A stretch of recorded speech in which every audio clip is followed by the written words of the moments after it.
The world is awash in debt.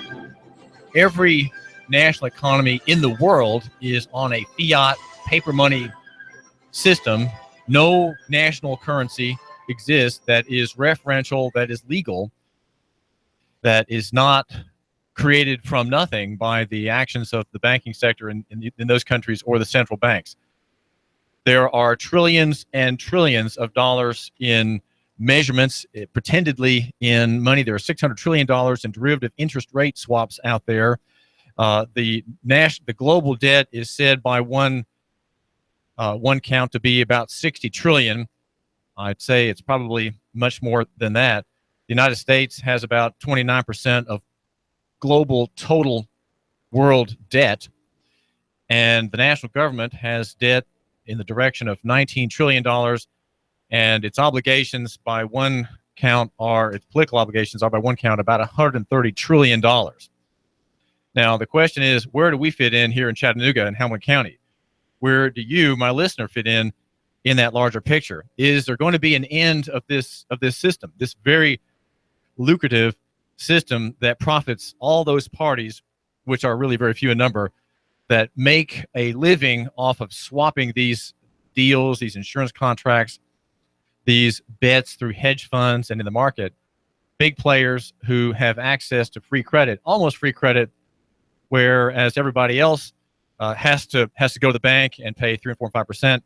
They can get their debt at 1% and buy up, as they have been doing, revenue producing, income producing assets such as apartment complexes and factories and businesses. This is David Tulis, and the question we have here is, what are we going to do in Chattanooga and Hamilton County when this great system of obligations grinds to a halt, as it will, as such systems have always done? They have always deleveraged. They have always had a denouement, which is to say an ending of the story.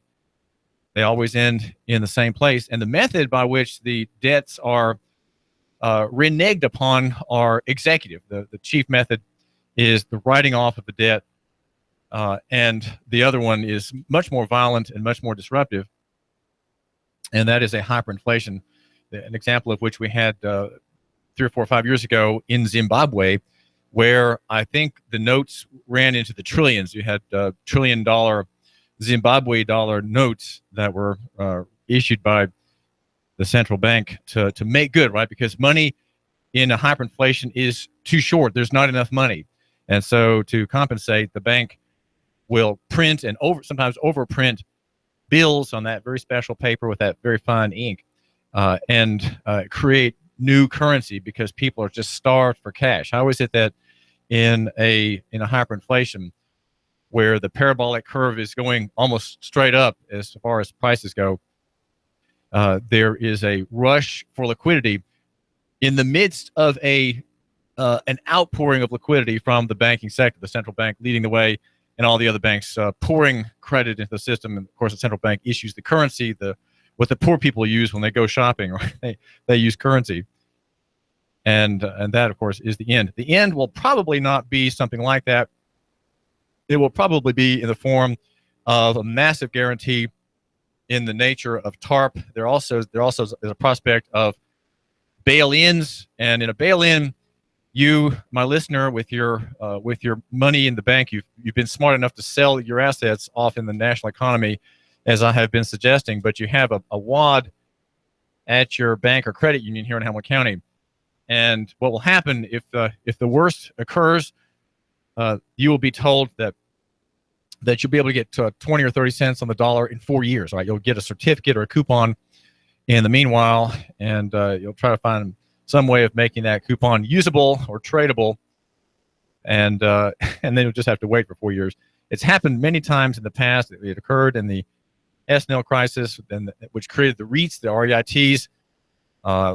CBL is a REIT, a real estate investment trust. These are kind of cleaning up from a prior disaster in that formulation of the REIT. And I'd say that we have an interest here at the David Tulis program in liquidity. We want to have liquidity. We want to have assets closer to us rather than further away. In the national economy, your assets are far away, and you have entrusted experts at brokerage houses and mutual fund managers to handle them for you. You give your assets to insurance companies, and in a contract, let's say in an annuity, and you're promised a rate of return higher than the penurious return at the bank or the credit union. So you go with a contract, and your income is from the promise under contract to pay you a certain number of dollars every year. These are all by the experts, right? And the underlying investments you don't know anything about or really care anything about. And when the booklet comes in the mail, the very fat letter that you get sometimes that describes over 50 or 60 pages, well, maybe just 40 pages, the underlying investment of that contract, you just kind of skim over it and think you're informed and toss it. Or if you're smart, you just toss the whole thing immediately because you know it doesn't really mean anything. There's nothing that it can do to sway you any way in action. And somehow it's just better not to know too much. It's just very complicated. The more you read, the more you realize you don't know. And so you, my listener, toss that piece of correspondence and required to be sent to you under the Securities and Exchange Commission rules about insurance providers. And and you're just hoping for the best. You're hoping for the best. The people who are stewarding your money are experts, and you've got your tens of thousands or your hundreds of thousands out there in the national economy. My argument is simple. I'm the slow man of Chattanooga, David Tulis, and I'm skeptical about experts. I've studied enough experts and have lived long enough to be, you might say, jaundiced. And so my argument has been now for a day or two that you should divest national and invest local. Divest national and invest local. Part of the middle step in that is, of course, liquidation. You are then liquid. You have a lot of dollars in your account. As you figure out what to do, you have them in your bank, and you are saying, where do I need to go from here? What's the step I need to take next? And what I propose is really very difficult, because how do you invest locally? How do you do that? You can invest in yourself, but here you are, you're 50, and are you going to start a new career? Can you invest in a son or a daughter starting a new business? Well, maybe that's the better way to go. But divesting nationally and investing locally it does require that important step right now, and that is liquidity. And having liquidity, raw dollars that may be digital, but nonetheless raw dollars or cash, as they say, that is coming, that comes to you from the sale of your asset. Of course, you get that form that says you have gross proceeds reported to the IRS, and all that. We are at the top of a credit cycle. President Trump has proposed massive tax cuts, and it's not clear whether there are massive spending cuts associated with that. David Stockman, in his very important history of recent economic times in this country, says that all such idea of cutting taxes without cutting spending is simply one more subsidy and is fundamentally irrational. And the federal system is irrational. It has layers upon layers of irrationality connected with its operation, not just in the corporation of the national government, the Confederation of the Union of States, if you will, but it is irrational because in the end we don't know what anything is worth. We don't know what price is. And with 10 years of artificial suppression of the rate of interest, everything is free, right? Money is free. The future is rich, and that's because we can borrow now at virtually nothing, guaranteeing that our enterprise will be able to cover the expenses and pay the note. Everybody is extremely confident, as are people at the Wild Party, where there are tables and tables of glass bowls with the finest liqueurs in them and rows of glasses with ice cubes. They're waiting for you to take another one. Just take another one. We're all very confident of the future. We are just a brilliant and marvelous people. Look at everybody is so handsome. All the wit is so grand. The women are beautiful. The men, they're the most sage men you could meet. And they're standing all around you, talking and chattering, laughing and wisely intoning about their businesses and their futures. We are at a great party, and everyone is beautiful. Everyone is confident. And everyone, of course, is leaning against the wall because they really can't stand on their own 2 feet. We are so inebriated with easy money. Easy money creates a main problem. And here's the main analysis for you, my listener, is that if money is free, essentially, under the suppressed ZPG policy, the ZIRP,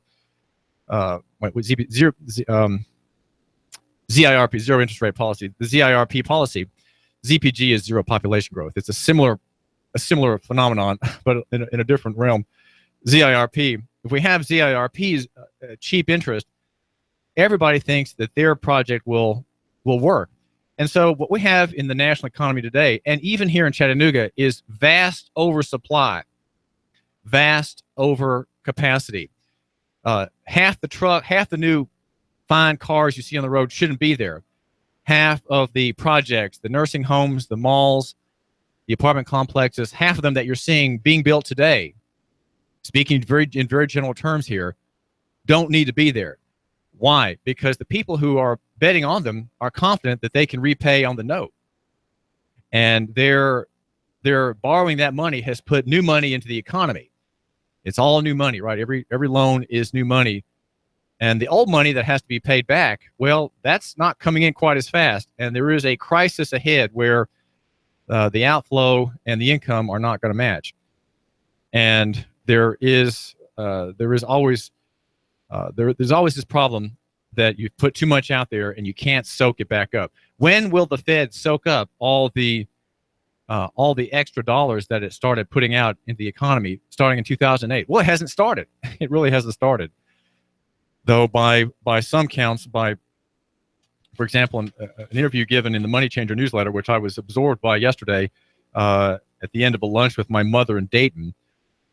She was reading her Wall Street Journal as we were waiting for our son in math class. I was reading an important interview in the Money Changer of Daniel Oliver of Myrmikan Research, and he explains the real danger ahead. Often a point often made in that Tennessee publication, by the way, published in Middle Tennessee. We are at the top of an epic credit cycle, the largest history has ever seen.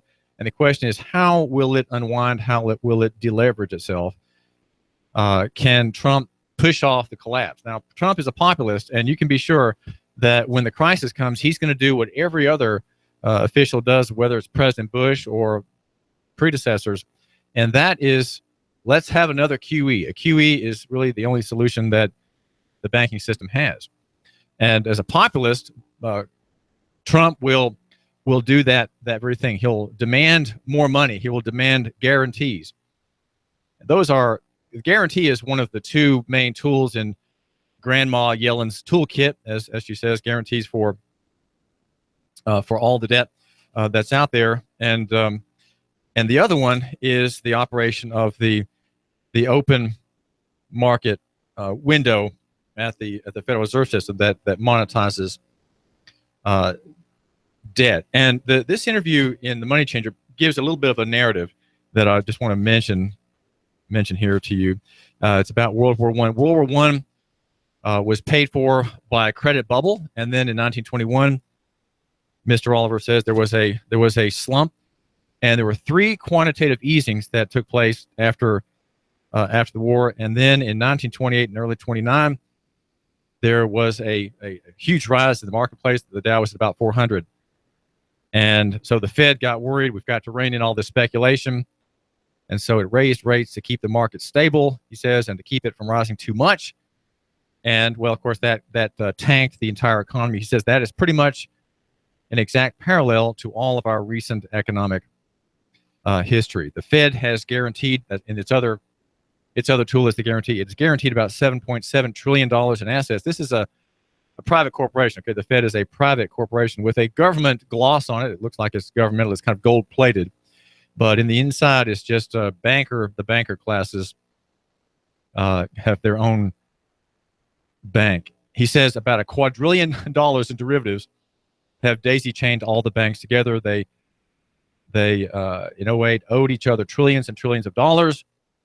And the Fed said, well, we'll back up the system so you won't have to execute your margins against the banks. And it worked. And so there was a suspension of the market-to-market accounting because the Fed said that we're going to guarantee everything. And guarantees have always been part of the bailout of the system. And in fact, Oliver, who's an analyst and publishes a very well-informed, well-written monthly newsletter by email, says that Tiberius Caesar designed TARP about 2,000 years ago. And what he did was there was so much debt built up into the system, and almost everyone was being enslaved. So everyone said, can you bail me out? Can you bail me out? And so Tacitus says he came in to the rescue, deposited 100 million sesterces in banks, the debtors having the privilege of borrowing for 3 years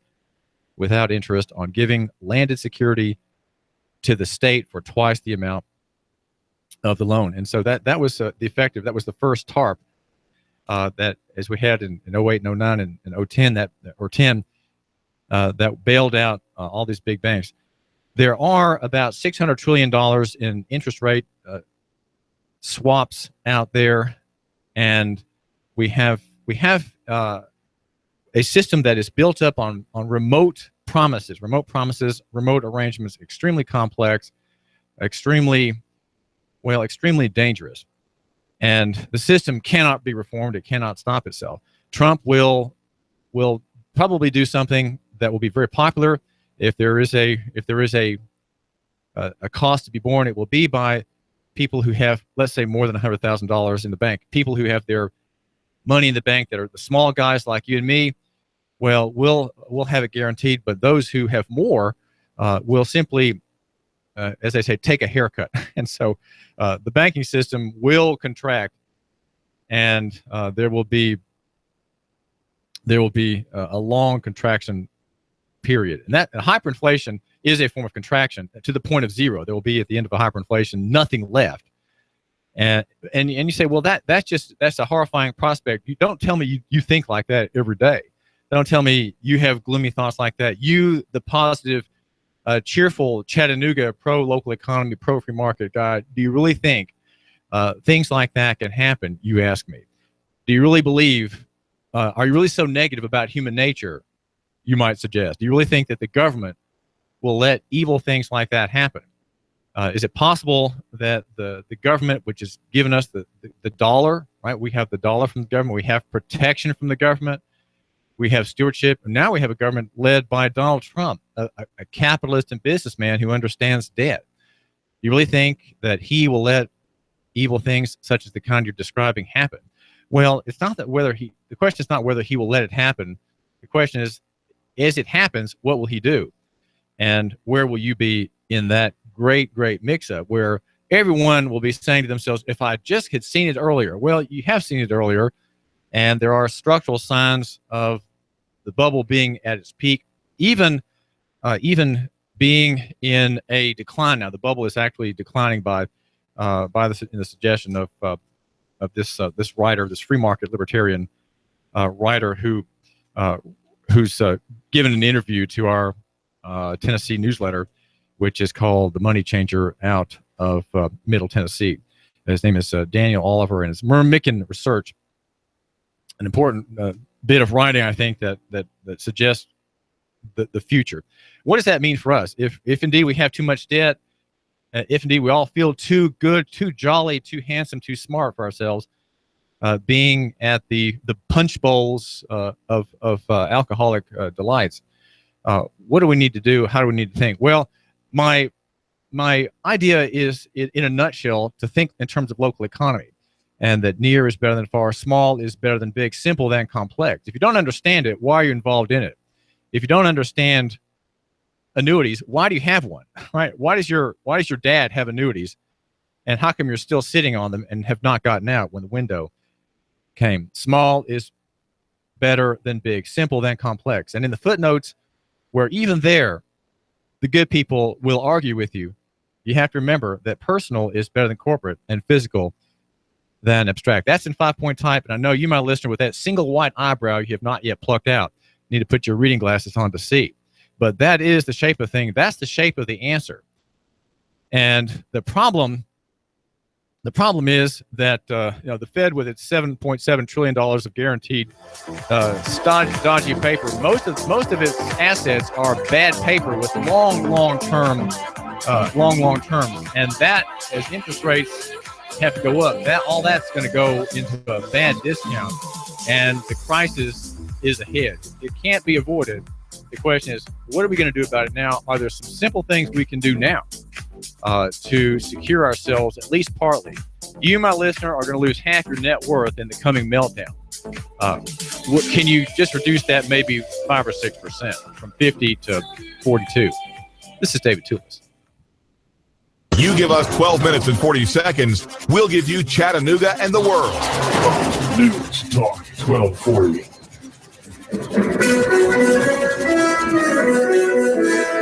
AM 1240, Nooga Radio News. Russell Stroud reporting. Hamilton County Sheriff's Office deputies are investigating an officer-involved shooting that happened on the Fuller Road area of East Brainerd. Both lanes of Fuller Road were closed during the investigation, and details are still limited. Dispatch did reveal, however, that the call began as a burglary in progress at 6:30 in the morning. A serious traffic crash happened this morning at the transition of Macaulay Avenue and Brainerd Road, leaving several injured and the roadway blocked while emergency crews were clearing the area. Many officers and many agencies converged in one place to arrest one man. James Leon Works was taken into custody by multiple agencies, including the federal marshals and local law enforcement as well. They say that he was apprehended and charged with aggravated assault, aggravated kidnapping, and bond revocations as well. The man arrested, Mr. Works, was involved in the case that led to the firing of Chattanooga Detective Carl Fields, who police say began having a relationship with a woman who said that she was raped by Works. If it's going on in the Tennessee Valley, it's going on Nooga Radio News. You give us 12 minutes and 40 seconds, we'll give you Chattanooga and the world. News Talk 1240. Final expenses, funeral costs, cemetery lots, unpaid medical bills, probate costs, debts. Debts are due and payable upon death of debtor. Will these costs produce a burden and hardship on your loved ones? Who will be responsible? How will they handle them? These costs can total many thousands of dollars, only compounded greater with the grief of losing a family member. A safe and secure way to provide for these costs is with an affordable life insurance from Covenant Group Insurance and Financial Services. Covenant Group is a local company with local agents. Covenant Group still makes house calls. Covenant Group only represents A-rated companies. With many options to offer, Covenant Group can accommodate almost any budget. Great discounts for good health and plans available for impaired risk. Call today for a free, no-obligation consultation in the convenience of your home. Call Steve or Jada at 423-855-8484. Call today, 423-855-8484.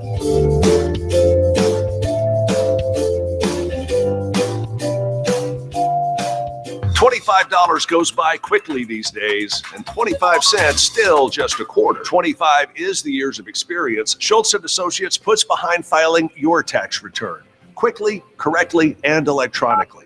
Schultz & Associates. Hi, I'm Chip Chapman with this question. Are you concerned about getting a timely refund this year? There is a solution. Ask Schultz & Associates about Refund Advantage. It's a no-interest loan that allows you to get your tax refund quickly. But some tax refund product fees do apply, so make sure and understand the details. You can receive your refund quickly via check or prepaid credit card. Ask about Refund Advantage when you visit Schultz & Associates, 6310 Bonnie Oaks Drive, or call 899-1130. Schultz & Associates. Baseball sluggers often wear the number 25, or 25 is a full MLB roster. Just happens 25 is also the years of experience Schultz & Associates puts behind filing your tax return quickly, correctly, and electronically. Schultz & Associates, 899-1130. Are you shovel ready to build a house, but you're not a builder? Are you shovel ready? Michael's Homes is ready to bulldoze its way to a solution for you. You have ideas on what you want in a house, but you're looking for someone to bring your ideas into a plan and turn your plan into a house. Michael's Homes, custom builder. Michael's Homes has lots available at a new subdivision, River Bay Estates, that's Harrison. Maybe River Watch in Saudi Daisy. Choices galore, lots, houses, beautiful homes all over Chattanooga. The Canyons, Hickson, Crystal Brook, Appleton. Drive in, take a look, consult with us. We build on your lot or ours. Homes-Chattanooga.com. Call 423-413-9929. And now to our reporter in the field.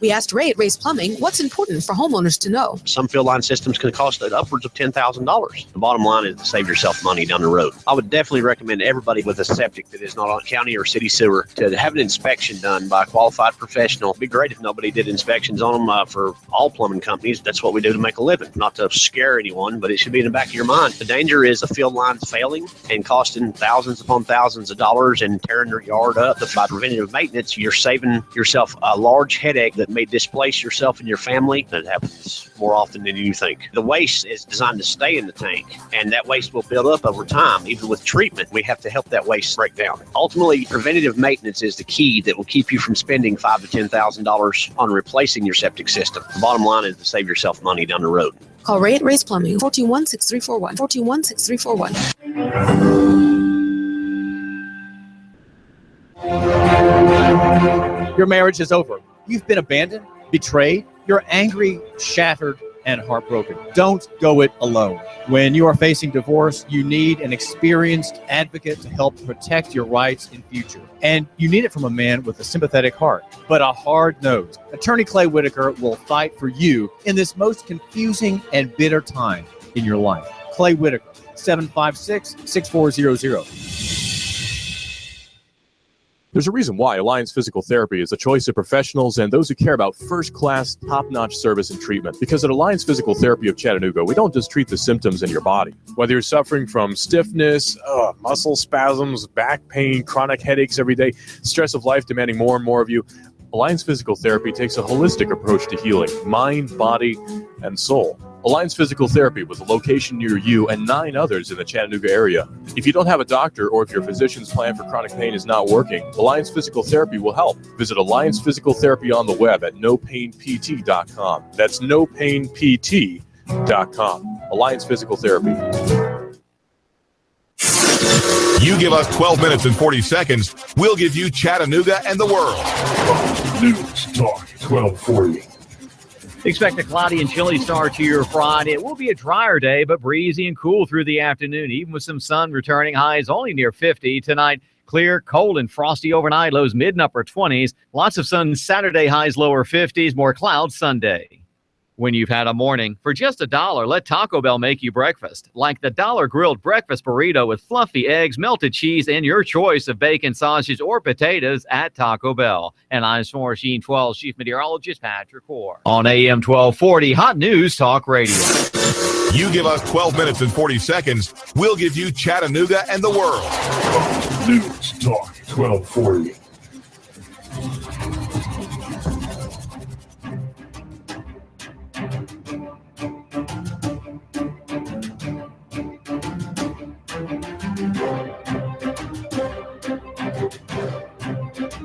Three of the 4 candidates for mayor are discussing an important need in the Chattanooga area, and we could define that, or we could describe that need as perhaps a loss of the apprenticeship model of education, the loss of means by which a young man or young woman can enter into a trade and leave his time of schooling already producing valuable things for an employer, and then that person can become independent, can start his own business, obtain some capital, and enter into a trade, and prosper himself, his family, and the world around him.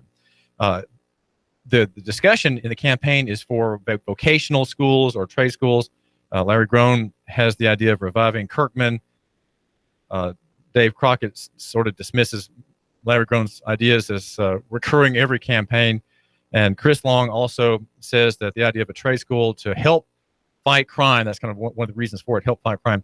He says that he introduced that idea first in the campaign to unseat those 3 men trying to unseat Andy Burke, whom I'm confident has also given a sentence or two about it. So the question is vocational training, entering trade, giving young people a route to prosperity apart from the university. There is a dominant idea that you're not going to be worth anything and you're not really an important person if you don't go to the university. This, I think, is a mistake, and I suggest that probably 80 to 85% or even 90% of the people who go to the university don't need to be there. It's a waste of time. It's a waste of money. and they should be investing themselves through a trade or calling of some kind, or with the internet, not even needing to go to a school, but obtaining training through apprenticeships privately and through corporations. We have here in the studio Larry Ponder, who is a former instructor of welding at Chat State. He's a longtime professional in that field and is very active in promoting the idea of the trades. He lives in Eastdale. He and his wife Pamela have 3 grown children. Larry, what tell my listener the main problem as you see it as a welder, a former welding instructor, a professional in that field. What's the problem in Chattanooga? Well, one of the problems in Chattanooga is we hear all the time that they don't have enough welders. They don't have enough people in the welding trade and other trades to supply the needs of industry. And one of the biggest problems is that a lot of feeder programs started out in high schools, and what's happening is that the vocational programs in the high schools are decreasing. They talk about building another Kirkland, and Kirkland's been gone for years, and they have viable high school programs that have vocational training.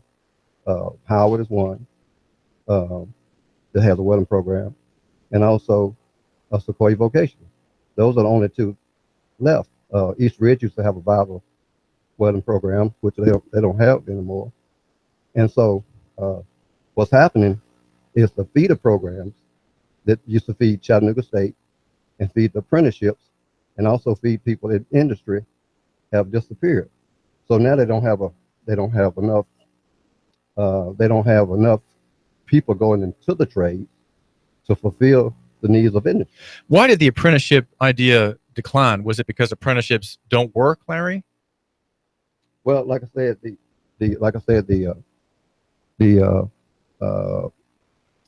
high schools was a feeder program to the apprenticeships, to Chattanooga State, and even to industry.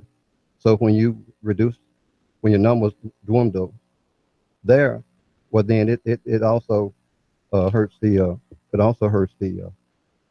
industry, and also hurts the apprenticeship. But apprenticeships work. Apprenticeships work. Why do apprenticeships work? Why are they a good thing to have? Well, I currently work for the Chattanooga Electrical Joint Apprenticeship Training Center. I teach the welding program there, and the reason it works is if you take a person right out of high school and right out of high school that goes to college, and you take someone the same age, 18 years old, and they go into the apprenticeship program. After 5 years, that person that went to college, even though they come out with a degree, they're going to have student loan debt. If you take the same person that goes into apprenticeship, and after 5 years, that person will be making in the neighborhood of $60,000 plus a year. Another person will also, during that 5 years, will probably make somewhere around $150,000 plus. They will be in the black. That person is going to college, that even though they come out with a degree, they're going to have a student loan, they'll be in the red. I have a niece who had a very fine college degree, very liberal arts education in a college in Massachusetts. She's a Florida girl, and she has $60,000 in debt and is working as a helper to a contractor right now. The apprenticeships, I just want to mention that apprenticeship. You have so many different apprenticeships you can go into. Chattanooga Electric, IBEW. You have the steam fitters, pipe fitters apprenticeship. You have the ironworkers, sheet metal, boilermakers, and even the carpenters and millwrights. And so there's a need, and that's a good opportunity for a person that go into the apprenticeships. They not only will have a job, but they will have a career, and also maybe the opportunity to start their own business. Well, what are the people, Larry Ponder, who are in these trades doing to draw apprenticeships to their side? Are they not doing enough? Are they counting on the state to do something, and the state is not? And these industries, these trades are just saying, "Oh well, there's nothing we can do."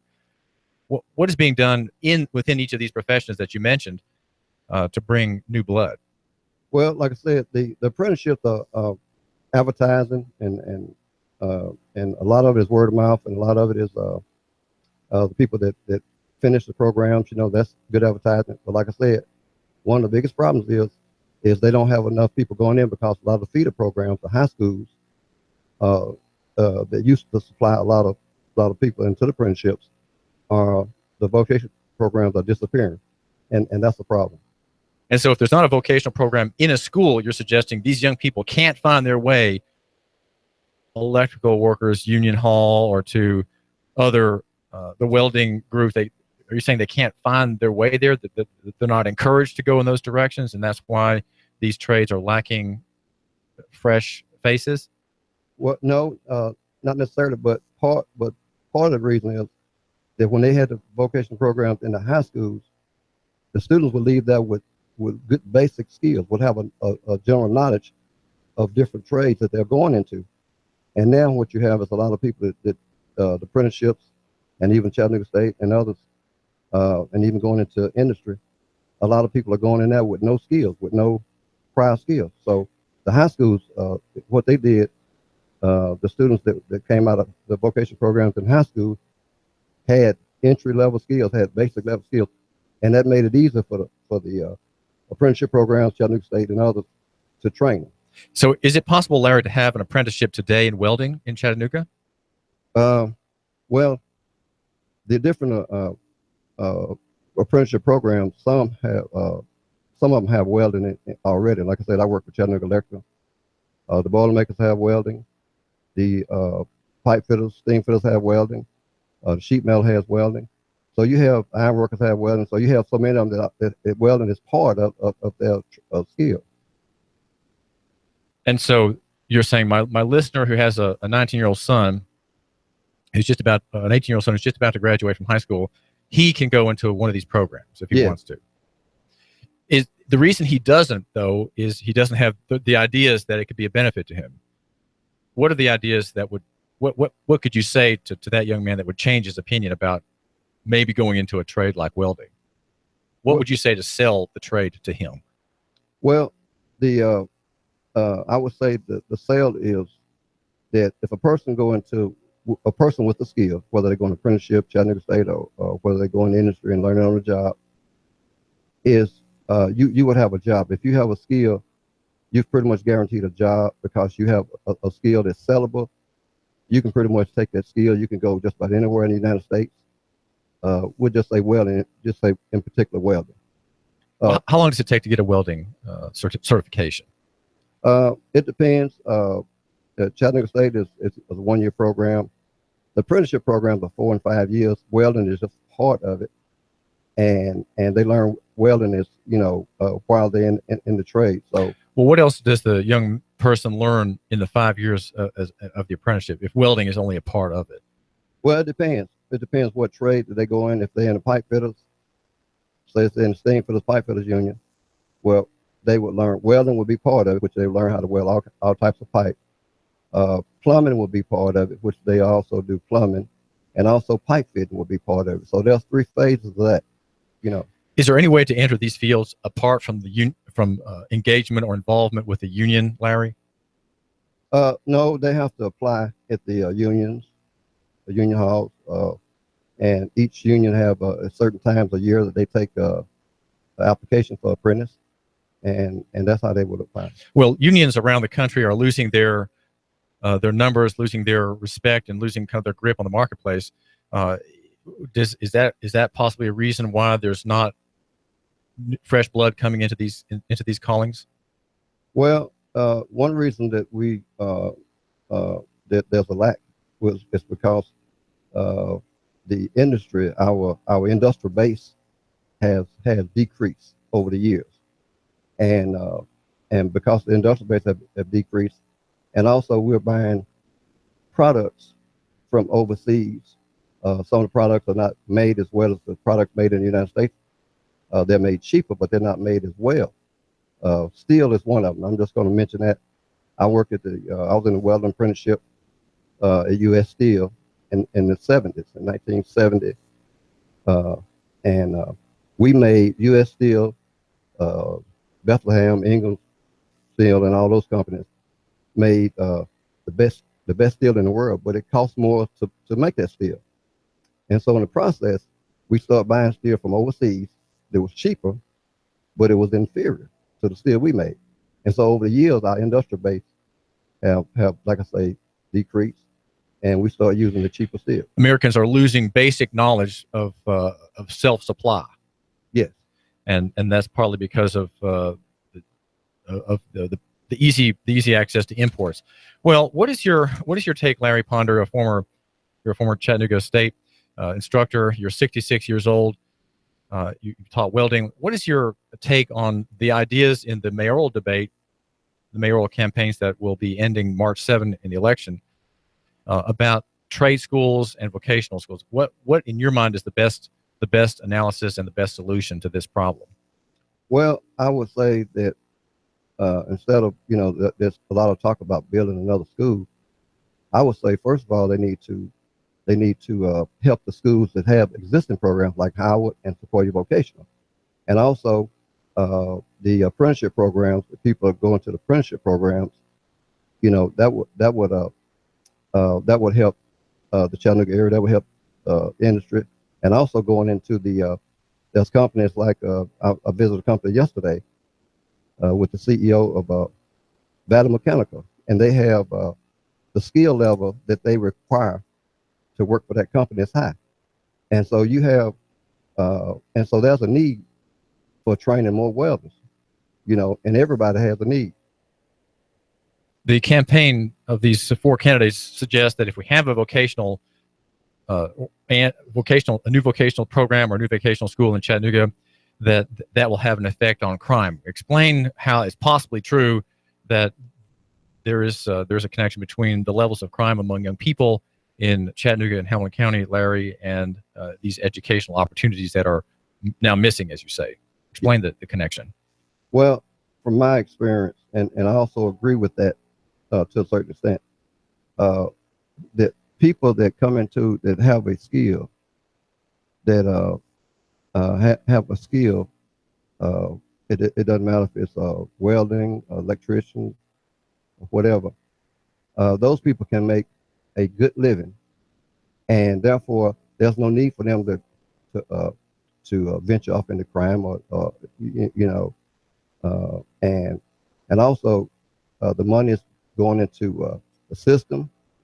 They become tax-paying citizens, and they can make a good living. They can support their family, and they can have the things that they want in life without crime. If they have a skill, you're saying they come invested in the what we could call the official economy, where they're involved in contracts, they're involved in employment, all of which of course are supervised. They have money taken out of their paychecks by taxation. They have some interest in where that money goes and how it's spent, so they become invested in the official world that we all know, and are not drawn to the unofficial underground gray market economy, which the life of crime encourages, and which of course is also the underground economy is in narcotics or other things that are illegal. It's highly dangerous, but it is still a business. So there are people who are in gangs are in business in alternate ways than those who are producing steel products for manufacturers or building widgets in a factory. That's the official economy, and if you're in that, you're invested in that. And you're suggesting if we have these training in vocational schools, people will stay in that economy and not go into the other side, which is the one where crime is part of the mix. Yes, but the other thing is that they also need to have jobs for the people that acquire these skills. So that's another need. We need to have more industry, in Chattanooga. When these people are trained, they need to have jobs where we can place these students. Well, in you don't work for the city, but in your mind, what can the city practically do as a program to help, or is this simply a matter outside of the city's authority and competence to discuss this lack of workers in say the welding field? In other words, can the city really practically do anything about the lack of welding and the lack of welding knowledge and the lack of new blood in welding? Can it do something about that? Yes, if they would, first of all, like I said, help the high schools, the existing programs, also promote the apprenticeships, and also if they're looking at new schools or build a new school, they also need to have, like I said, they need to be able to bring other industries in Chattanooga that utilize these types of skills. Well, but the school system is run by the county, and Larry Groen, his idea for a school is that it's not part of the school system; it's for adults who want to become worth something financially. Well, the apprenticeships, the high schools, actually take people in 18 years and up, and so and they also have adults in there, different age limits, and I'm not sure what the cutoff is, but yes, they do have. I would say that the young people, it would be a big draw for young people. It would be a good opportunity for young people, especially those that are not going to college or those that would like to learn a skill. This is David Tulis. We're talking with Larry Ponder. Well, Larry, what other points can we make in this question of vocational skills, trade schools, and apprenticeships? Apprenticeships are overlooked generally, right? They seem to be coming back slowly into favor in the public mind. Say something about why apprenticeships should become more a focus of conversation among people like my listener. Yes, apprenticeships. I would say that they've been advertised, but a lot of people don't really look at it. Because they look at the 4 or 5 years of training in some cases, whereas they look at a quick fix, maybe go to Chattanooga State for 1 year. But the benefits of being in an apprenticeship program, like I said, you end up with a job, you end up with a career, not just a job. Travel and take that skill and go anywhere in the United States and even out the country. And what you're pointing out, Larry, is that a person like that who has a highly liquid skill, a highly desired skill, he is his own businessman. Then he is an entrepreneur. He is his own man, right? He can make contracts with him. He works under contract. Sometimes he works under employment, but he becomes an independent entrepreneur and not a subject worker in a business. Yeah. Right. He can go anywhere he wants to. Go to the oil fields. He can go to an oil rig. He can work in a factory under contract. He becomes an independent man. And we don't really have enough of those, and we need to have more of them, I would suggest. Yes. And, I would say that we need to encourage, I used to, you hear a lot of talk about, if a person that go to college has a better opportunity than someone just finished high school. But if you look in the apprenticeship programs, a lot of people in the apprenticeship programs don't have a college degree, and they do very well. Well, how can my listener contact you, Larry, if he has further questions or wants to pick your brain about apprenticeships? My number is 423-902-5957. 902-5957. Well, Larry, thanks for joining us. Thank you. Larry Ponder has been talking with us about apprenticeships, a great way to obtain a skill, to not be part of the academic college system, which is a false light for many people. They end up going in and having a mountain of debt afterwards and work in areas completely outside their field. And they've malinvested in, as they say, education, and they are the poorer for it. Apprenticeships are the way to go. My news director here at Nooga Radio, he's an apprentice, and he's now, guess what? News director.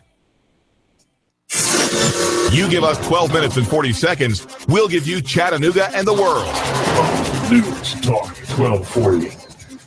On this cruise ship, your favorite pool makes its own waves. The sun is getting low.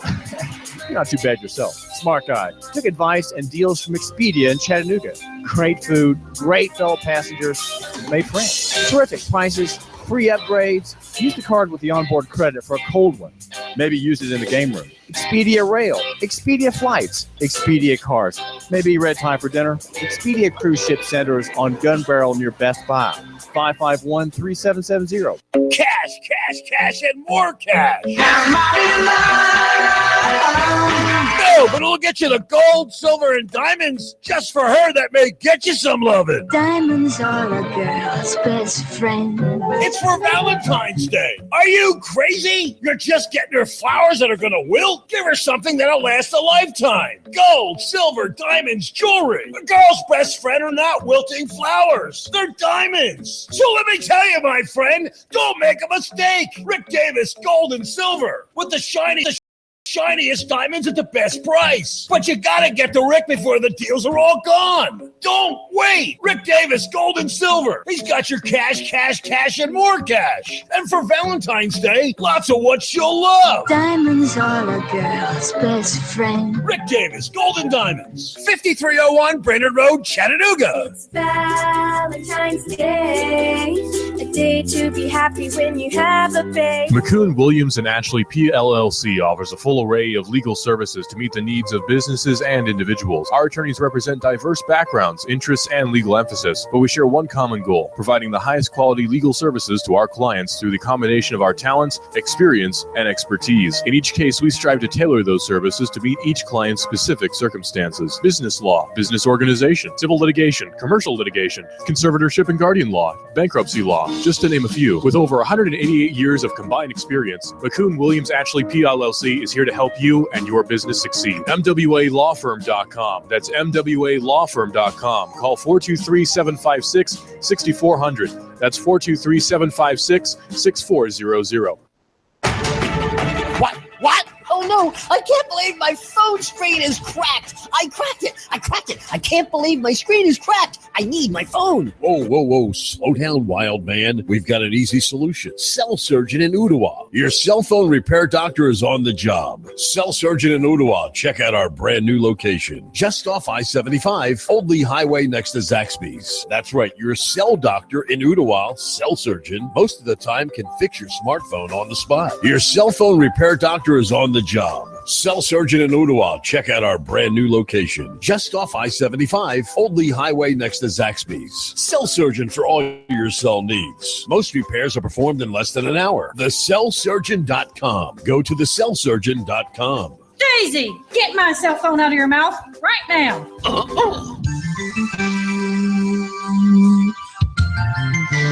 We're at the Cantina at Amigos Mexican Restaurant. Yes, ma'am. 2 orders of nachos with beef and beans and 2 beers. Chattanooga loves its Amigos restaurants, but the Amigos in Hickson has something extra.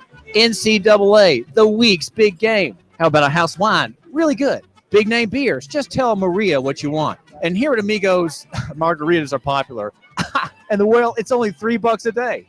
If you come here on a game day, Saturday, a Natty Light is only $2.25. Here at Amigos, just during NCAA, Natty Light, $2.25. Amigos Mexican Restaurant in Hickson. The happy hour is 3 to 9 today and every day. I'd say the atmosphere is festive. Look at that huge TV.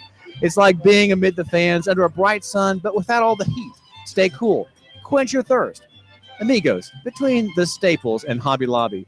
Take the table next to mine and enjoy the great NCAA game with friend or family here at the Cantina at Amigos Mexican Restaurant. Okay, shh, it's starting. Charge! Get back there, you dang Yankee! Great horny toads, I'm up north. Gotta burn my boots. They touched Yankee soil. Lay down your arms and step forward, Yankee. What's the hand? You give us 12 minutes and 40 seconds, we'll give you Chattanooga and the world. WSDT Sunny Daisy, Chattanooga. CBS News, I'm Frank Settipani. A presidential advisory board meets a couple of minutes from now, and a couple of seats will be empty. CBS News correspondent Stephen Portnoy is at the White House. The meeting's expected to include chief executives from GM, IBM, JP Morgan Chase, and about a dozen other top business leaders. Disney chief Bob Iger was expected to attend, but he has cited a scheduling conflict, and the CEO of Uber has quit the council, saying his participation was being misinterpreted as an endorsement of Mr. Trump's new immigration policies. Tesla CEO Elon Musk says at the session he'll stress his opposition to the travel ban. In a tweet early today, President Trump warned that Iran launching of a ballistic missile this week was playing with fire. In his response, the Iranian Foreign Minister Javad Zarif said the U.S. is making too much of the test. We will never use them against anybody unless in self-defense, and nobody has the guts to attack us. CBS's Margaret Brennan reports that the White House is not thinking about scrapping the nuclear weapons deal with Iran, but it has decided to enact new sanctions to punish Iran for that missile test and for attacks on shipping by its allies in Yemen. The sanctions announcement is expected within the hour. Employers entered a strong 227,000 jobs in January. Economist Gus Fauché. Gains in construction and in manufacturing, financial services, business services, education, healthcare, leisure, hospitality. So pretty much across the board in private industries. With more people looking for work, unemployment went up 0.1 point to 4.8% in January, and wage gains were disappointing. President Trump is set to sign an executive order that could lead to the demise of Dodd-Frank, regulatory law that was enacted in response to abuses which led to the financial crisis. CBS News correspondent Nancy Cordes. Senior White House officials say that this executive order is going to direct the Treasury Secretary to review Dodd-Frank and make recommendations about how to change or unwind it. The bitterly contested nomination of Betsy DeVos to serve as Education Secretary took a step forward a short time ago. The strict party line vote cut off Senate debate on the nomination. On this vote, the ayes are 52, the nays are 48. The motion is agreed to. The showdown confirmation vote is expected to take place next week.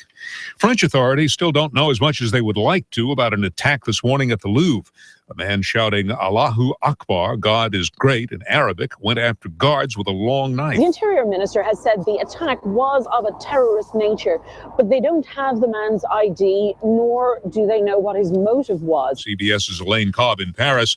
Here at home in Austin, Texas, a state Senate committee has approved a so-called sanctuary cities bill that would withhold state money from jurisdictions that don't hand over immigrants already in custody for possible deportation. In early trading, the Dow Industrials are up 112 points. This is CBS News.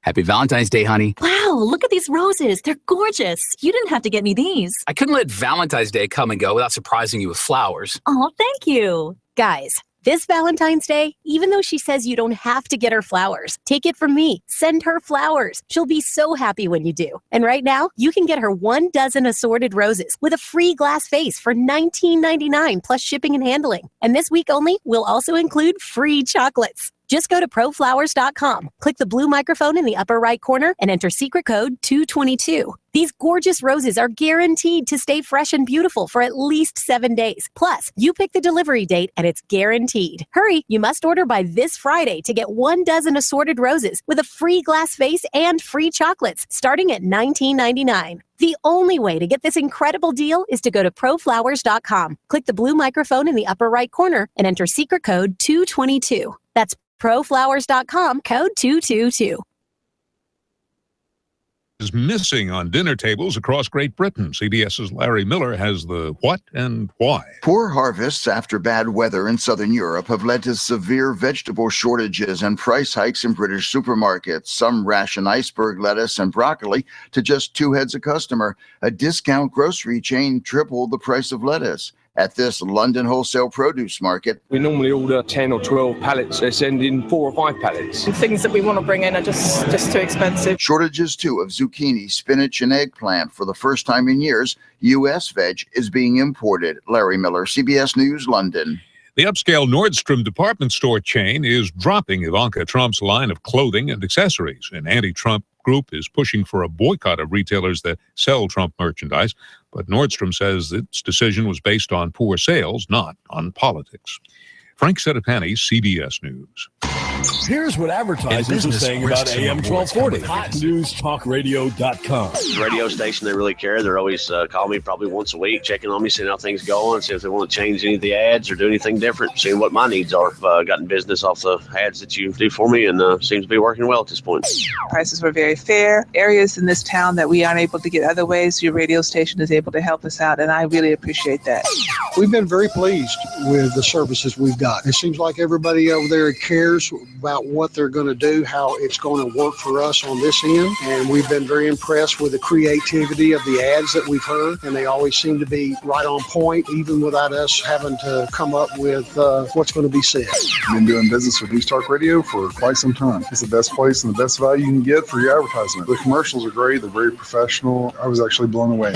The commercial that they put together was awesome. It was way far above all the other radio stations we've dealt with. The best we've had yet, guarantee you, by far.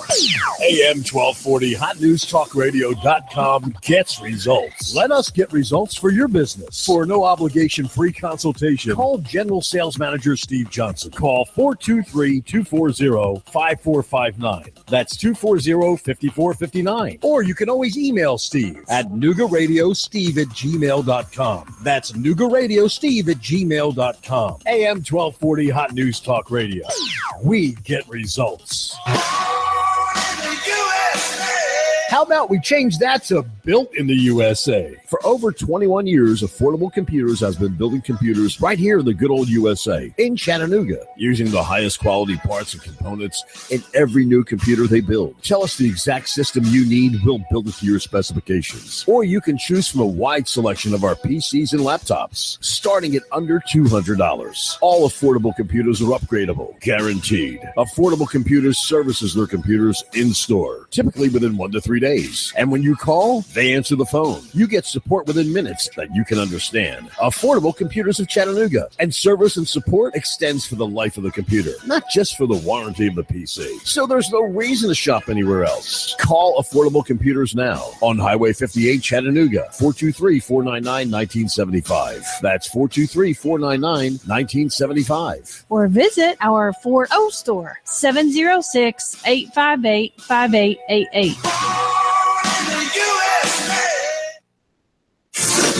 You give us 12 minutes and 40 seconds, we'll give you Chattanooga and the world. News Talk 1240.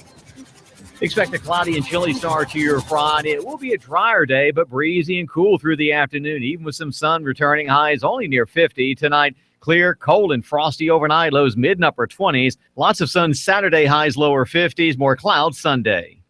When you've had a morning, for just $1, let Taco Bell make you breakfast. Like the $1 grilled breakfast burrito with fluffy eggs, melted cheese, and your choice of bacon, sausage, or potatoes at Taco Bell. And I'm Summer Machine 12 Chief Meteorologist Patrick Orr. On AM 1240, Hot News Talk Radio. Martin Truex Jr. is off the pace, and he is headed to the pit lane. Elliott Powers around the outside.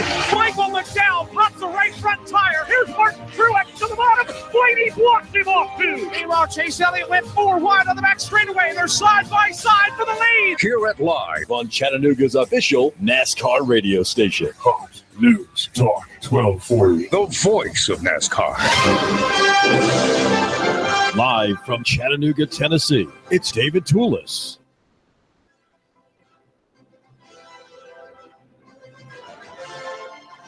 Every city that is a city-state, every city that is independent, that is becoming sociologically, organically self-conscious, is a city of refuge. Cities of refuge are in the news as we hear about some of them run by liberal Democrats, run by socialists who have a great sympathy for immigrants, and they declare themselves to be cities of refuge, following the old biblical model, though not in, of course, the real substance.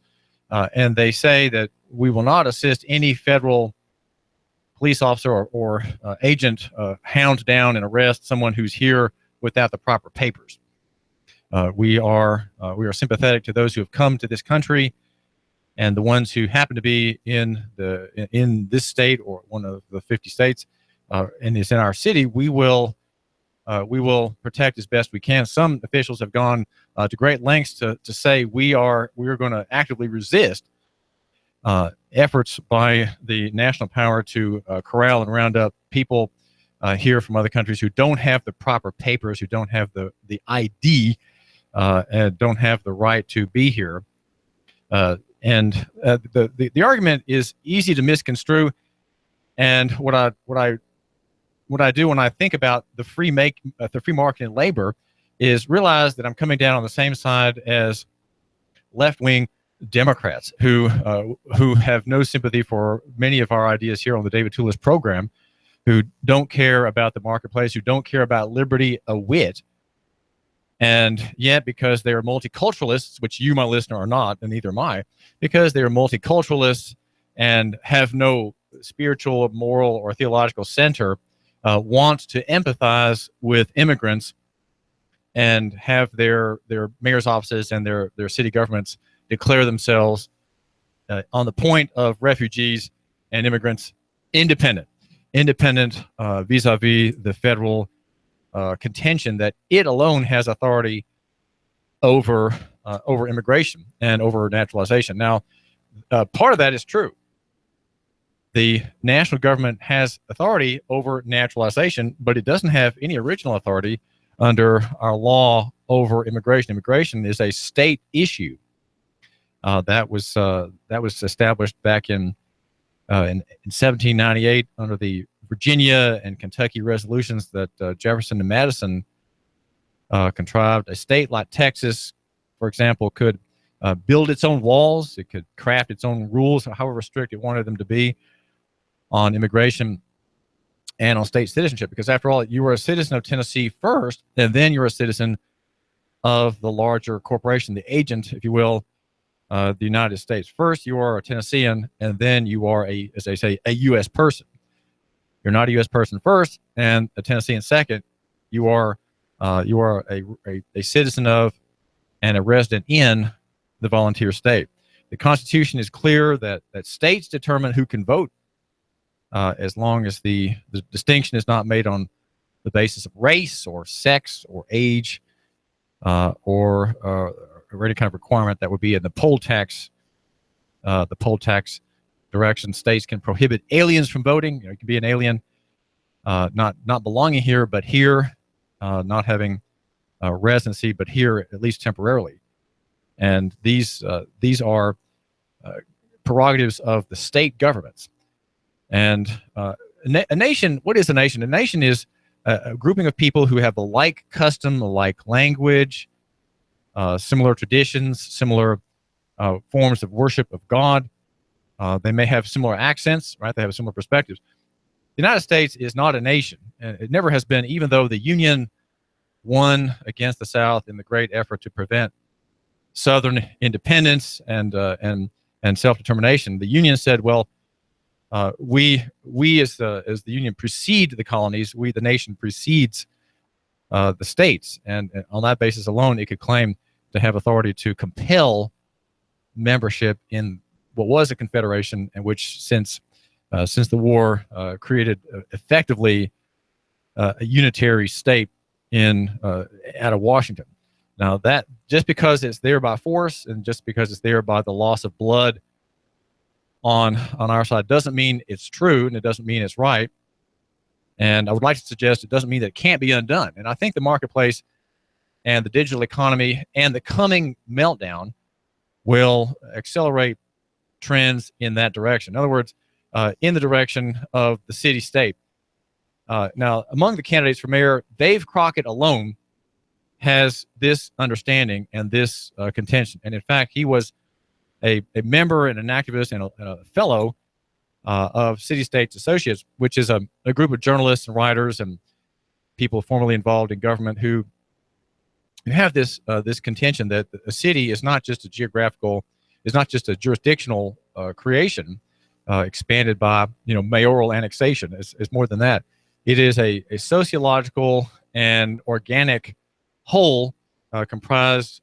It is a kind of mythical whole. It is a spiritual body as well, a kind of a spiritual corporation, like a church is a spiritual corporation incorporated in the body and blood of Jesus Christ. So a city is something like that. It has an existence apart from law. It has an existence apart from any individual, and yet it can really be accounted for only by the mass of individuals. You might say by a fiction. Cities are a kind of fiction, but on the other hand, they are something organic. They are more than the sum of all the parts of the individuals, all those souls with bodies, right, who make up the population of the town. A nation has forms that are shared among its members, whether customs of marriage or child rearing, views on liberty, views on what we die for, what we fight for, to what conflict we send our sons. If we agree on those things, we might be called a nation. But I think the United States is by force and compulsion a nation. But the devolution of that, the centrifugal forces that are at play geopolitically, seem to be breaking that idea. And I know this sounds kind of harsh and kind of ugly to people with whom I identify very strongly. And those would be conservatives, those would be Republicans, though I'm neither. I'll have you know I'm neither of them. I'm a classical liberal. But people who are traditional conservatives, despite all their faults, I identify with them and they with me. And they are they're willing to fight for the country. They believe in an organic unity. The United States per se, it is a kind of religious concept. The United States is a kind of a god in their minds. They have a religious affection and a religious obeisance in its favor. But think for a second if California voted to secede. Suddenly, the idea of devolution sounds attractive, doesn't it? But there's a quote in the New York Post that came out on the 2nd of February by a writer named Michael Goodwin, and he says he's talking about sanctuary states. What if California said, "Well, we're a sanctuary state"? Well, okay, it may follow my principles of the free market and labor, but here's what Michael says. He says, I say we take their wine and let them go.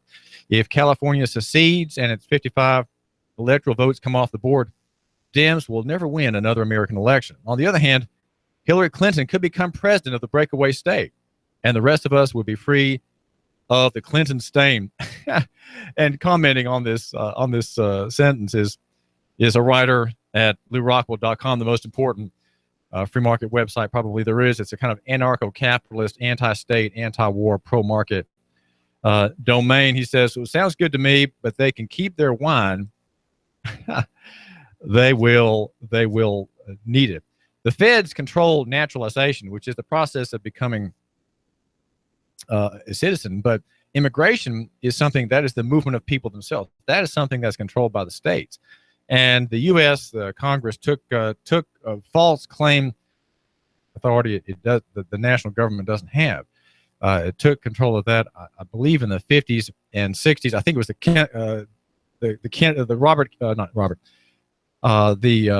Kennedy immigration law that controls today. It was kind of a union law, pro-union. And much of what conservatives argue against immigration is the union position. Laura Ingraham, for example, she the reason we got rid of her on a radio station here is that that's all she kept talking about. She kept espousing union theory, Democrat theory about the shortage of jobs and so on, and that immigrants are stealing American jobs. That is what the unions argue. And of course, unions are all about control of the market and the limiting of the market so that its members, its cartel beneficiaries, can have higher wages and can coerce business to deal with its members on higher levels. So the idea of a free city, a city-state that Dave Crockett enunciated is very attractive. It's very attractive in terms of the standard progressive liberal theory, and also in terms of what I, your host here, David Tulis, at Nooga Radio, only at Nooga Radio, like to discuss. TV3 went out of its way, sending Nick Austin, the meteorologist, to chat with the candidates, and he leads the story, interestingly enough, with Dave Crockett, though the news in the past day has been regarding Andy Burke and Larry Groen. Larry Groen got some documents, I think, from Marissa Bell, who's one of his spokeswomen, and she's apparently working on a poli-sci master's degree, and there were some papers that sort of pretended that the mayor is involved in pursuing alternative political careers at higher levels, right, higher than the city. Actually, they're lower than the city, but we would conventionally say that these are higher level careers. And so Larry Groen, having gotten a hold of some screen grabs or publication of these documents at a website says, "Hey, look here. The mayor doesn't really care much about Chattanooga. He's here as a stepping stone to a higher calling." And but the story from TV3 kind of overlooks that and quotes Crockett as saying that he has a 3-point plan for reducing violent crime. First, be tougher on those who commit violent acts. Second, change the culture. Third is to overhaul oppressed parts of the city. Now, the way that's put, it's hard to understand what he's really saying, and that's why reporting it's just difficult to know sometimes from reporting what the candidate actually said and then what he means by what he said. So you get a paraphrase, and it's hard to know kind of inside of his person what that actually means. But there's a quote here. It says from Dave Crockett, "We have the largest community renaissance program ever proposed in the city of Chattanooga, a $1 billion program that will very holistically renew every single neighborhood and make them clean, green, safe, affordable, and prosperous." It sounds, the way that that sentence appears in this story, it just seems like a kind of pie in the sky quote, and that's of course where Larry Groen hits Dave Crockett as a very idealistic candidate. Quote here from Mayor Burke, who says his VRI, his violence reduction initiative, is working, but gun violence is still an issue. The story says, quoting Burke, "We've added more officers than ever before in our history. We're investing in technology, public safety cameras, and a new real-time intelligence center." Burke is entirely conventional and pro-police, and I think you need to know that if Burke remains as mayor, there will be no prospect of reform in policing in the direction of the four rules for reform internal to policing. Now, policing oppresses neighborhoods. Let me just say generally that policing is a political function. It's not legal. It's political. And the politics is that we are here as the state, and you have to obey us and live in fear of us, because our enforcers are always they're prowling for those whom its officers might accuse. They are the accusers, just as Neil Pinkston is the accuser, and the state itself. Pinkston represents this inorganic fiction called the state of Tennessee, and that has a legal existence only and cannot be really injured by any violation of a statute. No statute violated injures the state. It can't show injury, and in fact, it really doesn't have legal standing to show that it's been injured, say, by a bus crash that kills 6 children. Yet the state is the injured party in all these legal actions, these criminal prosecutions by Neil Pinkston. Groen says in the story by Nick Austin at TV3 that he is in favor of more public transportation. I think this is new, to make it easier for people outside the city to come to town, reducing the amount of parking needed. The story says, quote, "We need to be working with CARTA and hopefully with the federal government and the state to develop some park and ride sites that are outside the city limits of Chattanooga." That's an issue. And here's Chris Long saying, "That's an issue that we have to get some experts on our level that people understand. With our land banks, we can get a lot of that stuff going." Now that's not developed in the story, but I think the land bank idea is something Chris Long has discussed with me, and that is the use of dead land. And now, dead land in the city that the city owns, which is not productive, it's not creating any contribution to the tax base. And here now we come to an idea which has not been really aired, except when I press the candidate, and that's what I do here on the David Tulis show at Nooga Radio. Nooga Radio is I press the candidates for you, okay? And the point that I'm pressing them on is on free trade. Now, free trade, the idea of a free trade zone in Chattanooga would make us a city state. And I promise you that if we have enough foresight among the county mayor's officials and the city mayor's officials, there can be created eventually a tax-free zone that would expand, and at some point, potentially, within the next 20 years, as there are other examples of sort of tax-free cities around the world. In Honduras is one. We could become a magnet for all kinds of people, including immigrants, right? Including immigrants who long to be away from oppression, long to be safe from the threat of death. And there are many of them. And among them are Muslims oppressed by other Muslims. And also, chiefly, think about this. What would Chattanooga be like if people could come here because they are Christians? Christians are the most persecuted group in the world for the second year. But this is according to Fox News. It is from an Italian-based Center for Studies on New Religions. And in his paper that's going to be coming out this month, 90,000 Christians were killed for their beliefs worldwide in 2016. And nearly a third were at the hands of Islamic extremists, such as those from Islamic State. Others were slain by state and non-state persecution in places such as North Korea. Quote here from Ryan Morrow, national security analyst for the Clarion Project. He says, U.S. policy has not had a strategy for specifically addressing the persecution of Christians. Now President Trump hopes to change that. For example, he says very few people are even aware that Iraqi Christians began organizing to defend themselves and needed our help. As many as 600 million Christians are prevented from practicing their faith. The study says, I'd say, though, if you're a real Christian, you practice it by conviction before God, and you will not be prevented from doing so. So I'm not sure that that's an accurate sentence. If it describes a real Christian, he will practice his worship of God, even if it means his death. That's what martyrs do. They die because they will not recant. They will not admit idolatry in their hearts or on their lips or in their actions. The findings continue a disturbing trend, Fox News says, from the previous year in which Christians around the world endured horrific acts of persecution, including beheadings.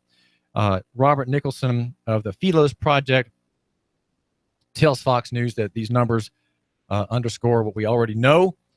There are, quote, there are many places on earth where being a Christian is the most dangerous thing you can be. Those who think of Christianity as a religion of the powerful need to see that in many places it's a religion of the powerless. And the powerless deserve to be protected in Africa and Asia. You've got Boko Haram in Nigeria, and there are extremists in Sudan, Kenya, Tanzania, and other places. Whom are the parties doing these violent acts? Muslims, Hindus, and Buddhists in Pakistan, India, and Myanmar. And we have the neocons, the Republican Party, in the National Republican Party, to thank for the following. And that is the de-Christianization of Iraq. In 2003, there were 1.5 million Christians in Iraq, and now there are about 275,000. They could be gone for good in just a few years. And that is because of genocide, refugees fleeing to other countries, those who are internally displaced, and others hiding in plain sight and not allowing their faith to be known. That there is a local economy solution, in a way, to this problem. The persecution of Christians does not suppress their faith. According to Mauro, on the contrary, Christianity appears to be rapidly growing beneath the surface. Persecution will increase as Islamists see Christianity as an increasing problem for them. In other words, it works from the bottom up. It works from local economy up. And whether these are people in an oppressed country or here in Chattanooga, Christianity, which is about the sacrifice of Christ for the unworthy, his death on the cross, his resurrection, and the concept of free grace, his sovereign election of his children, that works from the ground up. And there is where reform takes place. That is where prosperity takes place. I think we need to want to have for Chattanooga a place that welcomes immigrants, that welcomes refugees. Because remember, if you're a refugee, you are seeking a refuge. And if a place takes you in refuge, wouldn't you have a great loyalty to that place? Wouldn't you identify with the place? Well, that's the whole argument about local economy, identifying with a place, identifying with Chattanooga and Hamilton County. This is David Tulis. You give us 12 minutes and 40 seconds, we'll give you Chattanooga and the world. News Talk 1240.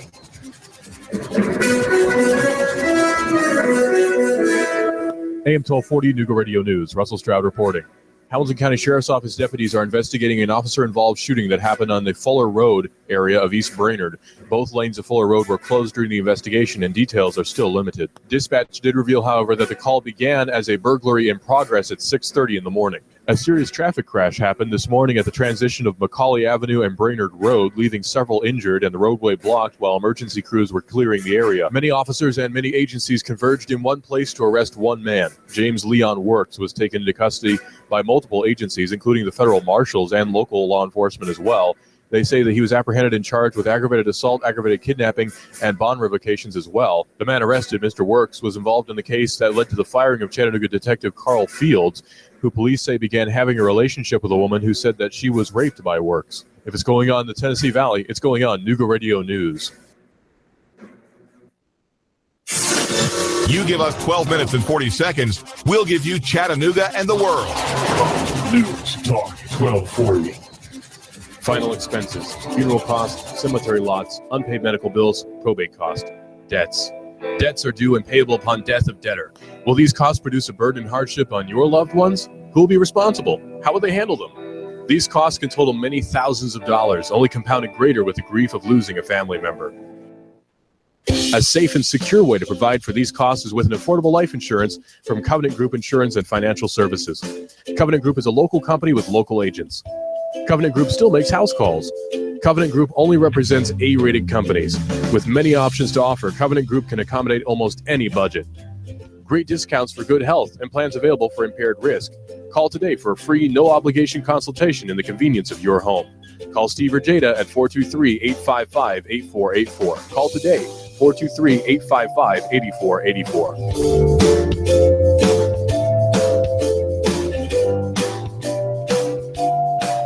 $25 goes by quickly these days, and 25 cents still just a quarter. 25 is the years of experience Schultz & Associates puts behind filing your tax return quickly, correctly, and electronically.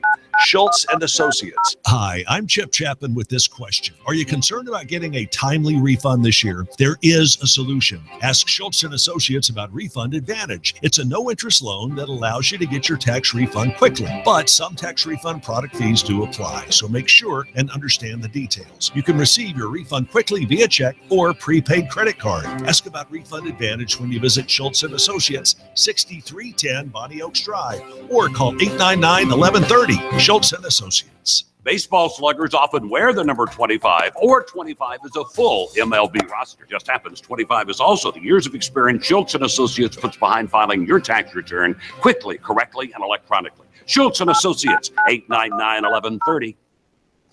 Are you shovel ready to build a house, but you're not a builder? Are you shovel ready? Michael's Homes is ready to bulldoze its way to a solution for you. You have ideas on what you want in a house, but you're looking for someone to bring your ideas into a plan and turn your plan into a house. Michael's Homes, custom builder. Michael's Homes has lots available and a new subdivision. River Bay Estates, that's Harrison. Maybe River Watch in Saudi Daisy. Choices galore, lots, houses, beautiful homes all over Chattanooga. The Canyons, Hickson. Crystal Brook, Appison. Drive in, take a look, consult with us. We build on your lot or ours. Homes-Chattanooga.com. Call 423-413-9929. And now to our reporter in the field. We asked Ray at Ray's Plumbing what's important for homeowners to know. Some field line systems can cost upwards of $10,000. The bottom line is to save yourself money down the road. I would definitely recommend everybody with a septic that is not on county or city sewer to have an inspection done by a qualified professional. It'd be great if nobody did inspections on them for all plumbing companies. That's what we do to make a living. Not to scare anyone, but it should be in the back of your mind. The danger is the field lines failing and costing thousands upon thousands of dollars and tearing their yard up. By preventative maintenance, you're saving yourself a large headache that may displace yourself and your family. That happens more often than you think. The waste is designed to stay in the tank, and that waste will build up over time. Even with treatment, we have to help that waste break down. Ultimately, preventative maintenance is the key that will keep you from spending $5,000 to $10,000 on replacing your septic system. The bottom line is to save yourself money down the road. Call Ray at Ray's Plumbing, 421-6341, 421-6341. Your marriage is over. You've been abandoned, betrayed. You're angry, shattered, and heartbroken. Don't go it alone. When you are facing divorce, you need an experienced advocate to help protect your rights in future. And you need it from a man with a sympathetic heart, but a hard nose. Attorney Clay Whitaker will fight for you in this most confusing and bitter time in your life. Clay Whitaker, 756-6400.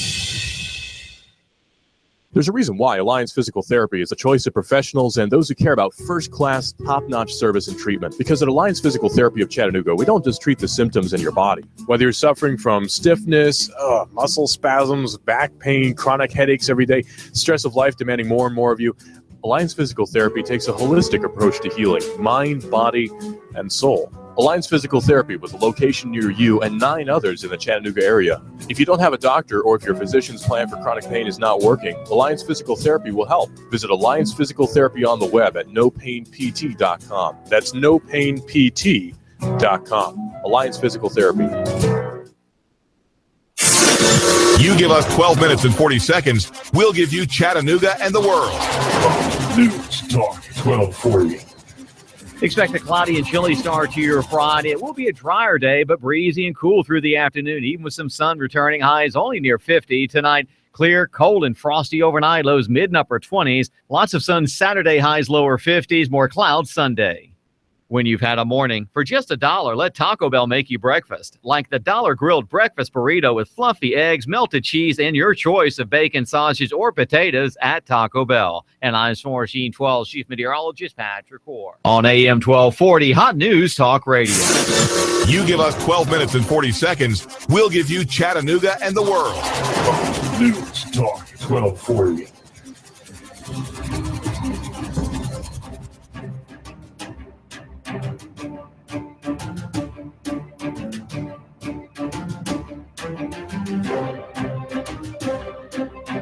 Two things need to be part of the campaign, and they could be a test by which you evaluate the candidates. Maybe you end up voting for none of the above. It seems, though, that Andy Burke, the mayor, has the greatest prospect on account of his having 17 times more money than the nearest published challenger's account level, that challenger being Larry Groen. Burke has about $400,000. Groen has about $25,000 to spend, and you can be sure there will be an intense media blitz in the next month to convince you to stay the course, to maintain firm leadership at the helm. A tried and true former state senator and a highly successful mayor of Chattanooga, a progressive, and as we will be finding out in the next few days, a disciple of the progressive theory espoused by Karl Marx. In some of his early work, he came to popularize the socialist nostrum of the 1840s. In fact, a claim that had its initial enunciation in the 1750s among the earliest, the proto-revolutionaries, and that is from each according to his means, right? From each according to his means, and to each according to his needs. It is a heretical adaptation out of Acts 4, where it is said that the Christians in Jerusalem were all communists, and so the Jewish thinking went from Marx was a ferocious anti-Semite, but a Jew, nonetheless. And so Andy Burke, in the same ethical and ethnic tradition as Marx, follows that concept, and it is a bit dreary. It is a bit dreary, though it seems that he has the upper hand right now, the upper leg, if you will, changing body parts there. Now, what about the two tests? One test is the grid through which I look at these candidates on your behalf is that of the free market. Do they believe in the free market, or do they believe in some form of centralization or other, where the administrative state has the answer? One area is the free trade zone and housing proposal, and you won't find that anywhere but at the website for the Man Who Matters in Chattanooga. Not a popular website, but it's okay because the people who matter are few in number, and they are subscribers. They subscribe to, of which I'm the mild-mannered editor, David Tulis. Bow tie a little bit crooked. Let me just adjust that there on the old Adam's apple. And, of course, you can't see them, but on the ground are very sensible shoes. David Tulis with his bow tie. What does bow tie say today? And his argument for free markets in the housing sector. The name of my proposal is Your Shantytown, My Housing Free Trade Zone. And of all the candidates, only Chris Long sees sees the value of that. And that's what I think he's referring to in the TV3 story of yesterday that you can print out today, which I mentioned about the land bank.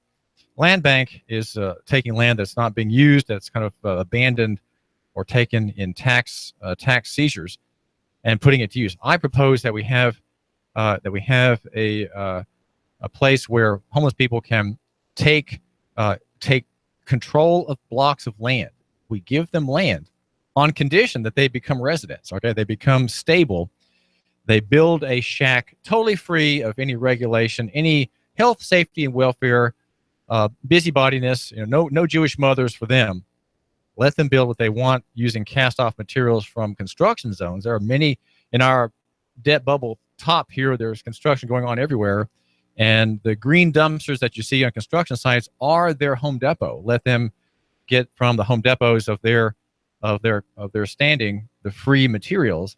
No checkout, no waiting, and build their own hovels. And then if they stay in their hovel 2.5 years, I suggest they can take ownership of the land and have a fixed asset. It gives them a fixed address, great problem for the homeless, Chris tells me. And they can, at some point, maybe sell that property to someone else or trade it out for goods or other things among other once homeless people. But you'll find that if we can welcome them with a little bit of liberty from the bulldozer, we will not tear down their places. They can build magnificent little tiny houses, right? They may not look great, but they are proper to the owner and the builder who built it with security that he would not be destroyed and that he can build equity in the property to which he has put his hand and his labor.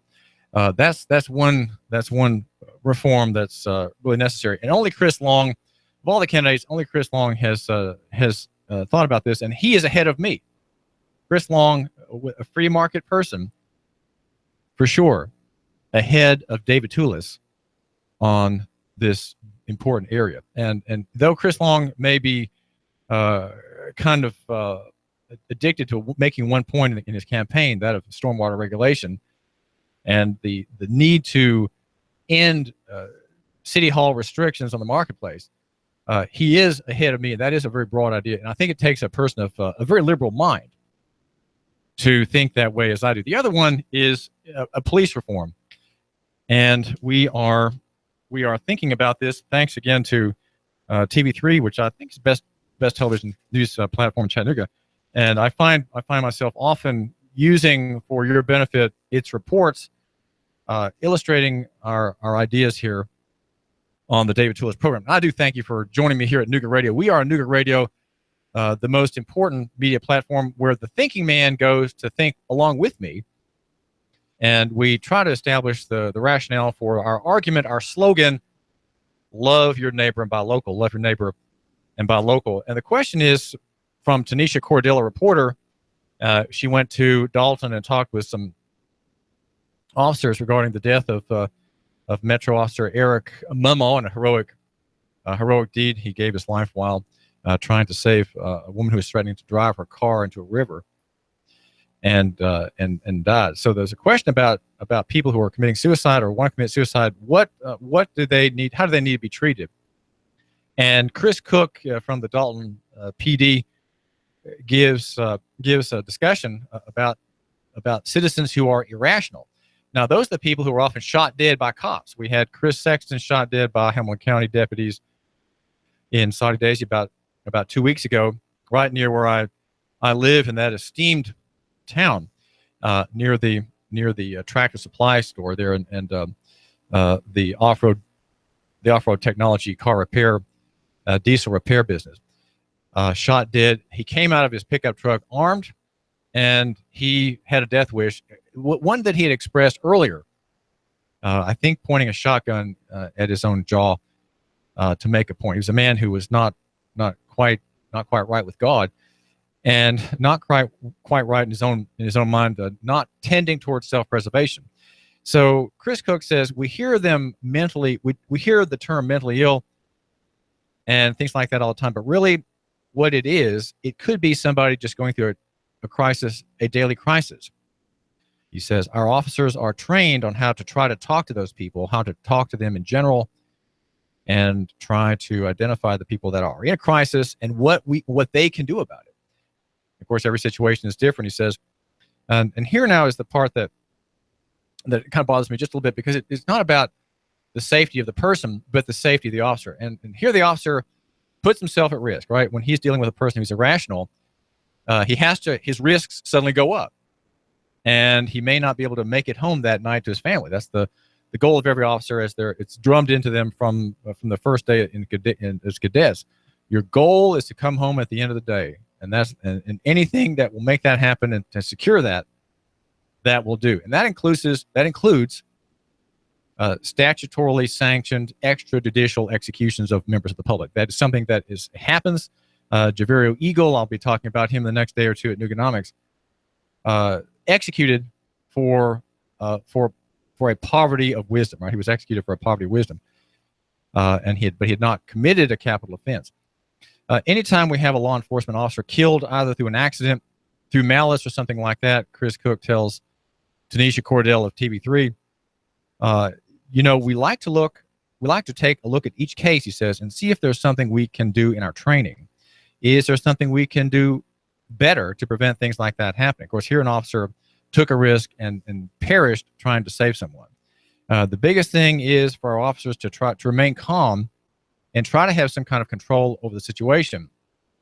But, now here's the reform, but not be so pushy and so control-oriented that we force the other person to do something. And that's what happened with Chris Saxon. The point is, there are 2 points here. One is about reducing the risk to the officer. What do we do in training to reduce the risk? Well, if you go too far, the officer will always put the prospect of death on the citizen and not himself. And he will not, and so he'll shoot. He'll shoot when he's not sure. He'll shoot and ask questions later. And that is why we had last year 1,000 killings by police. You're more likely to be killed by a police officer than an extremist of the Muslim faith. You're much more likely to be killed by a man wearing a uniform pretending to the high calling of citizen on patrol. That's what cop means. Cop is citizen on patrol, and you can easily be slain by an officer. And so what has to happen in the training, as Chris Cook is suggesting, is that the officer needs to not be so pushy and so control oriented that we force, he says, the other person to do something. Now that is bringing up the reform that the candidates need to talk about. And I'm waiting for maybe Dave Crockett, who's probably the smartest man of the bunch, to talk about this particular issue.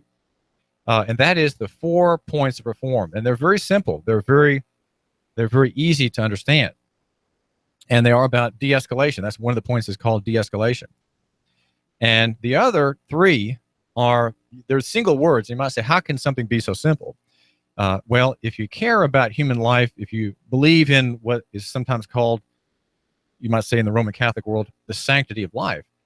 If you believe in the sanctity of life, which I don't, by the way, but I understand the term. If you believe in that, then you have reform in policy and training. And that is that your officers use time, space, and cover to reduce the prospect that they have to kill someone. You can make it. You can make it under the wicked rules that now control training. You can make it so that you can legally execute someone. Again, that is a statutorily permitted extrajudicial summary execution. We have them, and my media platform here at Nooga Radio, we have covered exclusively asking very terrifying questions of people such as Jim Hammond, why this is, why he and why Neil Pinkston, the district attorney for Hamilton County, can allow these executions. Well, they're allowed in the statute. Well, why? Because police officers have the prerogative to execute people in certain conditions, and that is to save other lives, to save their own lives, and there's no rule in the law trigger occurs. That trigger can be made hair trigger by training, which it is, and it can also be made so that the trigger is very hard to pull, and that's where the reform lies: making the trigger harder to pull. Making it even that the finger never gets on the trigger. And here in a nutshell is the reform.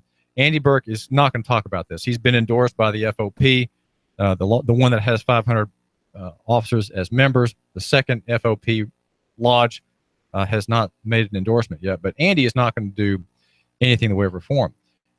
Space. Okay, if there is a prospect of killing someone who might be killing himself, who might pose a danger to himself, or the officer, maybe it's a woman in a summer dress who has a 2-inch long knife and she's making threatening gestures to the officer.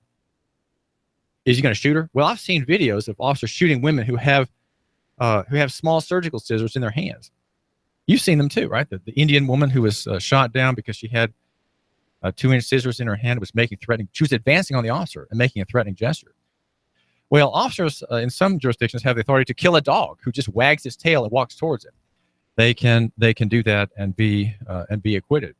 Well, distance saves that circumstance, and I propose that in the execution of the East Ridge plumber by a city employee, an officer, that the officer didn't have to kill him. He could have just backed off, gotten some waited for some backup. So distance is one important way to avoid killing a suicidal person.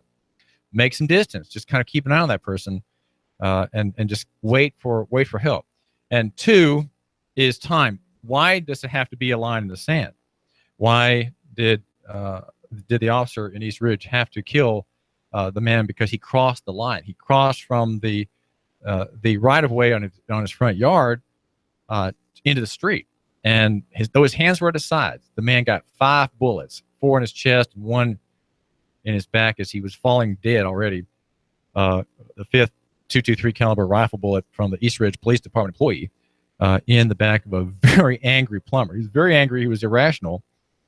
And the situation had so been heightened by the arrival of the man of death, the angel of death in that officer, that he couldn't deal with it and effectively killed himself. A man who had been making violent statements a few hours before in an auto zone or an advanced auto store in East Ridge, and the officer had been very restrained because the plumber didn't have a weapon in his hand when he was making his threats, so he didn't shoot him dead right there. Well, so that you've got time, you've got distance, and you've got cover. Cover allows you to not have to shoot. The men in the sheriff's department who killed Chris Sexton and Saudi Daisy could have taken cover. They could have said, "All right, let's just talk this through. let's just sit down and let's just wait. Let's just wait." And you can say, well, that's not a proper use of manpower, that all these men are sitting around waiting for this guy with a gun at the pickup truck to be argued with. We don't have time for that. Yes, you do. Yes, you do. If life is at risk, a man is about to be executed, though he has committed no crime worthy of death, then if the whole police department has to be there to figure this out, then let it happen. Because why? Every man has the image of God on him, and his life should not be taken from him unless he commits a crime worthy of death. That would be, I would say, if you look at the scriptural standard, that would be adultery, that would be rape, that would be abortion, that would be murder. Of course, murder is distinct from manslaughter. That would be other things. That would be buggery and sodomy. Those are all capital offenses in the Word of God. Of course, the standard that matters, of course, is the Ten Commandments. And that standard controls, even if every society on earth rejects it, it is the standard by which God judges countries and individuals. So a man who is irrational facing an officer should not have his life taken from him. And the question, if I could just ask the officer, assume for a minute you're an officer, why did you join the police force? You joined it to protect and to serve, to keep people safe. And did you know it was risky? Yes, you did. You knew it was a risky profession. You knew you might be facing death. You might be facing people who are angry, hateful, who hate the enemy. You're the enemy to some people. Many people who are involved in crimes, people fleeing capital accusations might kill to escape. You know that there are people who might kill you. And so you took the job to protect the innocent, women and children, to attach malefactors and bring them to the bar, right? To bring them to justice, to hunt down killers, murderers, rapists, terrorists. Those are all people you have every business to catch, and you want to catch them. Well, if let's say there's a person though who is acting irrationally, don't you want to rather to avoid a death? Don't you want to have the risk come on your side rather than on his side? Right? Maybe a man is calling you names. Maybe he's calling you the F word and calling you a pig, and having an explosive temper tantrum there across the door. Are you going to kill him because he called you a name? Are you going to kill him because he threatened you? Well, that man doesn't deserve death for that. Maybe he's being unwise. Maybe he's being a fool. No doubt the man who's irrational is being a fool. But does he deserve death for it? Where does the risk go? Yes, you want to come home at the end of the day, and you want to minimize risk totally. But you can't do it totally because you entered into that profession. You became an officer to protect the innocent, women and children, and the harmless. And people who are irrational, people who are making mistakes, people who are fools, them too. They deserve to live too.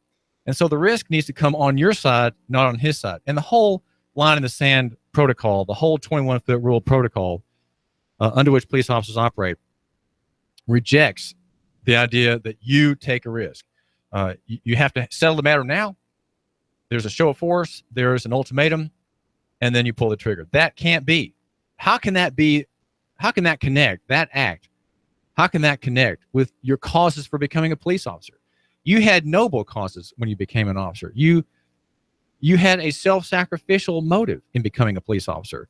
Why now has your training changed you from that direction? Why now has your training in the academy made it so that you will bear no risk, and that the fool with the knife, the fool with the gun, now faces death because you've been trained to make sure there's no risk on your side, that no bullet even comes anywhere near you. There's a bullet fired, that man's dead. Well, no, that can't be. That can't be. So this is a problem, and here we have candidates who have not brought it up. They've not brought it up. You, my listener, need to approach these candidates and ask about the four reforms: time, space, cover, and de-escalation. Those are the reforms that somebody needs to bring up. Some wise and intelligent candidate for office here in Chattanooga. This is David Tulis. You give us 12 minutes and 40 seconds, we'll give you Chattanooga and the world. News Talk 1240. On this cruise ship, your favorite pool makes its own waves. The sun is getting low. You're not too bad yourself. Smart guy. Took advice and deals from Expedia in Chattanooga. Great food, great fellow passengers, made friends. Terrific prices, free upgrades. Use the card with the onboard credit for a cold one. Maybe use it in the game room. Expedia Rail, Expedia Flights, Expedia Cars. Maybe red tie for dinner. Expedia Cruise Ship Centers on Gun Barrel near Best Buy.